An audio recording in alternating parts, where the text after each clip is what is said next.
मिजोरम के numbers please, Garima fire कर दीजिए। मिजोरम के नंबर्स ऑन एयर आप देख सकते हैं। BJP 9.2%, MNF 32.6%, Congress 31.2% and others 14.6। ये आपको परसेंटेज सामने आपके ऑन एयर है, स्क्रीन पे है, आप देख सकते हैं परसेंटेज। और सीट्स पे जाएं, बीजेपी 1 से 2, एमएनएफ 17 से 22, कांग्रेस 7 से 10 और अन्य 0 से 1। ये सीट्स का शेयर है।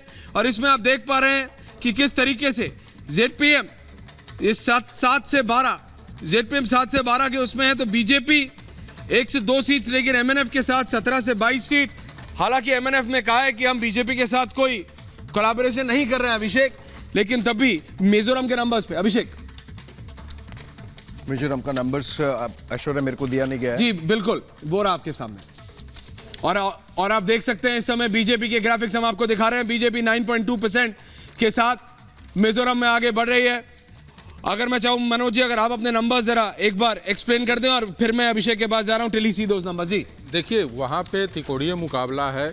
हाँ, काफ़ी छोटा स्टेट भी है, और छोटे स्टेट में होता क्या है कि जो मार्जिन ऑफ एरर होता है काफ़ी बड़ा होता है। स्टेट छोटा में आप हिमाचल में भी देखे होंगे, आप छत्तीसगढ़ में भी यही बात देखेंगे। और यहाँ पे कोई ऐसा कांग्रेस के लोगों का एफर्ट नहीं दिखा, चूंकि कांग्रेस को लगा कि हमें उन स्टेट में ज़्यादा फोकस करें जहाँ पे हमें नंबर ऑफ सीट ज़्यादा मिले, और वहाँ से हम पार्लियामेंट की चुनाव के। एमएनएफ 17 से 22 दिखा रहे हैं। और ये एमएनएफ मैंने बताया कि काफ़ी त्रिकोणीय मुकाबला है, और ये मुझे लग रहा है कि ये पुल मोहम्मद की सरकार ही बनाएंगे, और 20 से 21 सीटों पे सरकार वहाँ बनती है। 40 सीटें हैं वहाँ पे, तो ऐसी स्थिति में मुझे लग रहा है कि उनके ही सरकार, क्योंकि जेडपीएम को आप 7 से 12 दे रहे हैं, लेकिन अगर एमएनएफ को जितना आपने दिया है, अगर एमएनएफ उतना दे देता है तो फिर सरकार बन जाएगी। और इंटरनल सिक्योरिटी के हिसाब से Vinay Singh, Mizoram is a very important state. कैसे कह रहे हैं त्रिकोणीय जेडपीएम को मिला, जेडपीएम के लिए, जेडपीएम और एमएनएफ का ही मुकाबला हुआ ना?